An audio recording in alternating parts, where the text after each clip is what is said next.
mar sé grimaí crúbag agus bhfuil crúbag grimósan agus bhí sé ionta nimne.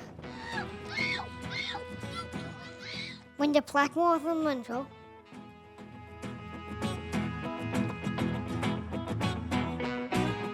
Sin a phríomhaid in seo ar scoil bhfarraige mína chlátaí. Agus inniu bhí léir dóigeann, bhí muid hálar a tré in maireachtaí, agus bhí Dave agus Ceardlann. Is bitheolaithe mara mé.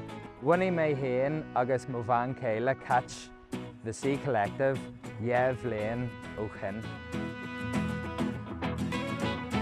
Bhí siad hís fríd na poilleisce le go léir hís ar a chláta, le mór rodí le go léir a bhí bhla faoin na clochas. Bhí invisible man trompón, tá sé dínta gasta san isceir, bhí sé ionta Jackar le idéa. Bhí duil agamsa ag an táí a taisce, mar bhí muidir cuidiú le chéile ag cuairtú rudaí ar an tré. Fuair muid crúbagaí, as fearr liom a bheith ag gcithe crúbagaí.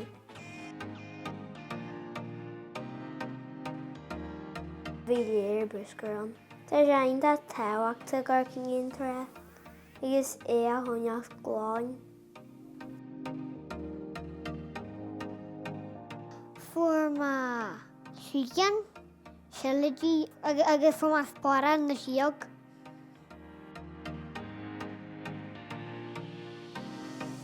Bhí duil agamsa nuair a phrainní Dave muid a líge léir le chéile agus bhí muid gorcan na rudaí a líge phrainní muid.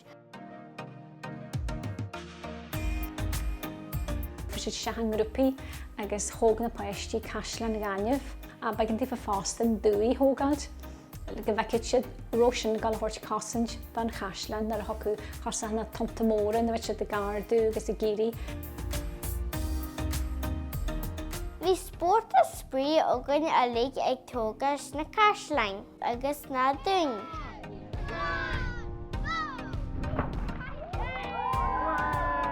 Bhí bocaid isce ag Dave agus nuair a thaigh an isce níor forma fiú. Siad a teart an shaol a carú agus bhliain, agus bíonn siad déanú ranganna ar dóil na páistí farraige, agus cheangail seoiste ionta léidir le téama soganne mar bhí muid gobar ar an brat glas don bitheolaithe. Bhí duil agamsa ag fólam faoin smogal le róin, háisí sé mar agus féadaí sé an sin tháinig sé mar smogal le róin.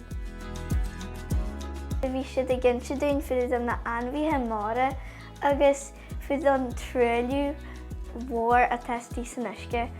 Tá mis sé géirí gan muid a bheith tréiliú mar tá sé máraí na anmhaithe agus bhhailm iad a eiceilt nar bhís má mór. Bhí tá duil agamsa nuair a bhí David's cat ag glór faoi na zones difriúil atá san áige, cosúla an twilight agus midnight. Tá níomór anmhaithe difriúil, cosúla an deep sea anglerfish agus an vampire squid. Srudaí tá táhairt a tain seo na ceartlanna seo don na páistí, chur an Dave agus Ceart léir mór a burse an seo fásta agus bíonn anrodí tá agraí acu agus bíonn se léir sport agus sprí agus foiineh agus bhí léir dóigeann ilig. Tá tábhair conaí an seo i cionneáil le costa galanta agus réimse leithin amhaithe mara agus famna. Bhí le ar dói a gin. Tá siad ionta deas agus tá sé gcónaí cuidiú le. Bhí le ar dói a gin. Tá drúla go man David agus Ceart.